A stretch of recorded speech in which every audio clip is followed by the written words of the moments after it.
നല്ല പരിപാടിയായിരുന്നു.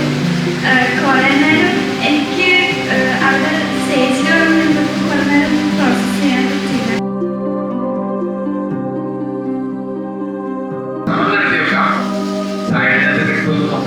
പിന്നെ എല്ലാം കറക്റ്റായിട്ട് ഗസ് ചെയ്തപ്പോൾ ഞാൻ കുറച്ച് ഇതായി പോയി. ഇത് വേറൊരു അനുഭവം തന്നെയായിരുന്നു. ഞാനൊരു ഇത്രയും വലിയൊരു ഷോ തന്നെ കാണുന്നത് എനിക്ക് വളരെ ഇഷ്ടപ്പെടുകയും നല്ലതായിരുന്നു. നല്ലൊരു ഷോ ആയിരുന്നു ശരിക്കും പറഞ്ഞാൽ. നന്നായിട്ട് എൻജോയ് ചെയ്തു. നമ്മളായിട്ട് ഭയങ്കര ഇന്ററാക്ഷൻ ഉണ്ടായിരുന്നു. ഷോ അടിപൊളിയായിരുന്നു. വളരെ നല്ലൊരു പരിപാടിയായിരുന്നു. ഞാൻ യൂട്യൂബിലൊക്കെ കാണലുണ്ട് ഇങ്ങനത്തെ പരിപാടി. നമുക്ക് ഭയങ്കര ഇൻട്രസ്റ്റ് ആണ് ഇങ്ങനെയുള്ളതിൽ.